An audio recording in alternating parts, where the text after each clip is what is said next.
What's up, ladies and gentlemen? 23.2 has just been announced. We are looking at two workouts, 23.2A, 23.2B, and we have one workout that is all grind, all just pushing through the time for 50 minutes, and then another workout, which is a test of strength, finding a 1-rep max thruster in 5 minutes immediately following your first sport. They are going to be scored separately, so both scores matter. You can't just jeopardize one for the other. You can't rely on one versus the other. You have to make sure that both scores are maximized as much as possible on your side. That being said, first of all, it was a surprise finding Shuttle Runs back in the open, especially after quarterfinals last year. We did not think that they would show up, but we were trained for them. We just had people do Shuttle Runs a couple of weeks back. Even the pro version and the one-on-one athletes that are training for semifinals has just done some Shuttle Runs after the past open workout. So that being said, we are also surprised. It's not really a new movement, the burpee pull-ups, but just never thought it would be, we didn't expect it in that capacity of a workout. It's refreshing to see it, honestly. And it all lines up with, going back to basics and all that. So again, we love that. Finally, we can see also there's a 1-rep max test, which we're happy to see in the open this year. 1-rep max thruster is not something that all people know, which will play some mental tricks on some athletes versus the others. But we have done it before, especially in a athlete programming. We have done it after workouts. So a lot of our athletes are familiar with their 1-rep maxes. To dive into today's strategy, few tips.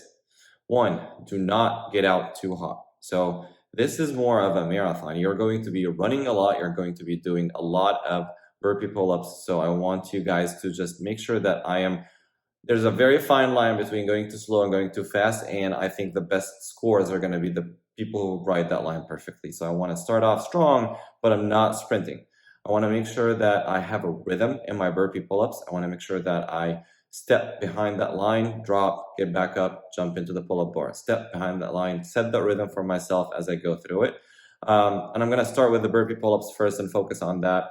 There are a few other tips there where I want to make sure that I do not get no rep on that step behind the line standard. Both feet need to be behind the line. So I want to make sure that I'm stepping behind the line before I get into that burpee. Multiple times did we see that some of the athletes were no rep and they started their shuttle runs on the last one, which made them come back and repeat that burpee after. So again, don't get no rep there. It will be costly. I want to have a solid, sustainable pace. So I'm not looking just for the first round. I'm not looking just for 5 are too easy or 10 are too easy. You will start slowing down significantly if you do not sustain, or if you not start at a sustained pace. So I want to make sure that I don't start off too hot, but I want to start strong enough that I can hold that pace for the rest of the 15 minutes. The other thing I want to work on is I want to be able to drop from the pull-up bar. So let's say I jump up, I pull up. I do not need to control myself down.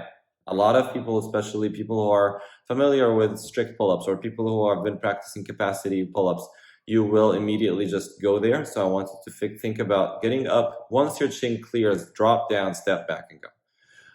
Last but not least, you can step down into the burpees if you start getting tired. You can step up into the burpee if you start getting tired. There's no reason for you to waste energy or wait until you recover for something that is not into the standard. And I want to also make sure that I am ready to kip if I need to. A lot of our athletes are very comfortable getting up into a strict jumping pull-up. If you start getting muscle fatigued, if you start feeling that burning sensation that you need to stop and look at the bar and wait for your muscles to recover, execute plan B. Go for that. Okay, I'm going to jump and kip. I can always kip 1 rep. I will drop down and I will keep going in that fashion. So always have that as a backup plan.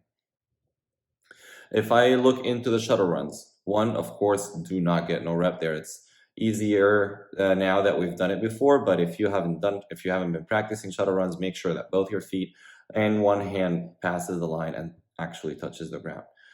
we've seen the athletes, especially Roman and Pat Vellner, choose two different styles of touching down. One of them were touching with the opposite hand, the other person was touching with a similar hand. And to each are their pros and cons.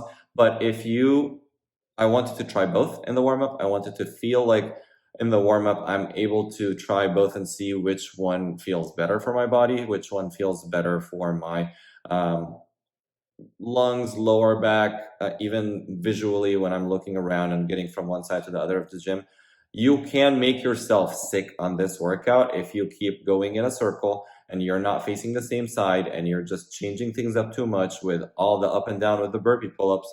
You can get yourself sick. So try and minimize the chances for that by one, not going into a full circle and kind of facing the same side of the gym every time I touch the line. Two, making sure that I'm consistently touching the line in a similar fashion. And three, just try and keep focus on something, have something catch your eye on it and just stay focused on it the whole time. Other than that, I also do not want to start off really, really fast, but at the same time, I end up going into like almost walking towards the end.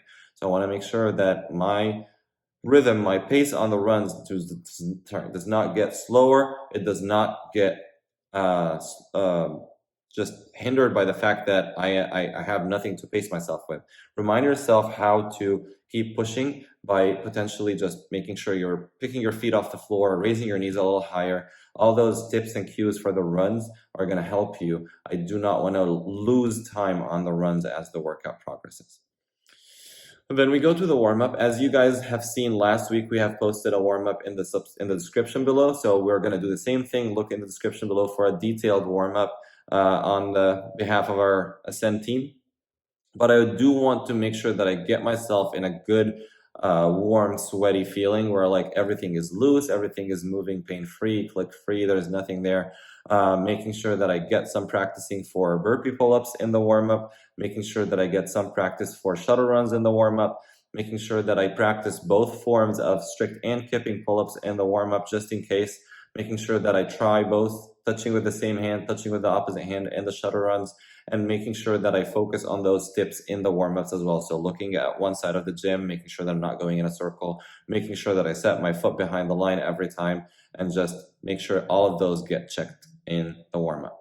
The other thing that we have not talked about yet is the thrusters. And I'm gonna tell you that you're probably gonna have somewhere between 3 and 5 lifts in those 5 minutes. Some people will want to change their shoes. If you do that, know in advance that you're going to cut at least one lift out of your time. But if that's something that's important and necessary for you, I can't talk you out of it. Fine. If you are good with lifting inserts, then I would do that and just start the Metcon with it. Keep them on, and it will not affect you that much into that workout. So I want to make sure that I'm ready on that behalf, making sure that my plates are close to me, making sure that my belt, if I need it, is close to me. And honestly, I cannot think of a better movement to couple with this workout. I want to make sure that I open with a relatively heavy open, and for that to happen, or lift, and for that to happen, I need to make sure that in the warm-up I get up to past my opener, get even into the second lift of that, and make sure that I hit a heavy lift. Not saying go into a painful 1 rep max and just test yourself out in the warm-up, but I want to hit a solid heavy lift that I'm confident, that gives me confidence, and that I feel good about myself going into the workout. And that would be, depending on where I finish with the workout itself, the first part, I would pick it as my second or my first lift into that 5-minute window. There's multiple ways to do that lift. You can power clean it and thruster. You can squat clean thruster like myself. That would be my preferred way. And then you can also even deadlift it and then hang squat clean it and then thruster. The only thing I want to make sure is I don't jerk underneath it. I don't bend my knees underneath it when I'm getting into that overhead press position, so that I don't get no reps. There's no room for no reps there. Every no rep is highly costly, energy-wise and time-wise. So making sure that you drive through that hip, you drive through your legs, you push the ground down, and you explode into the bar going overhead.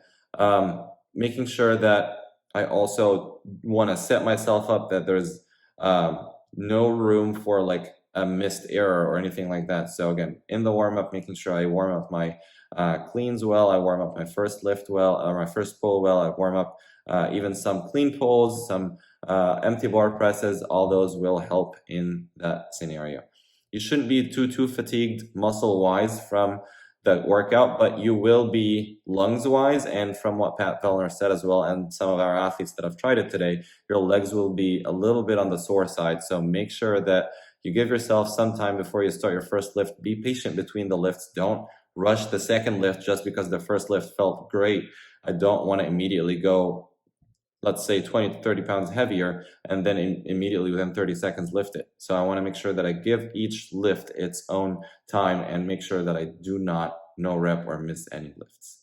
Other than that, you hopefully are going to have a wonderful 23.2. Make sure that you still put hashtag Team Ascend on your CrossFit Games profile if you have not done that yet, to get you into our global leaderboard for the Ascend community. And I will say it once, but make sure that you like and subscribe our channel for more videos and more podcasts coming your way. So have a great 23.2. Enjoy it and tag us in your posts, tag us in your attempts, and let us know how you do.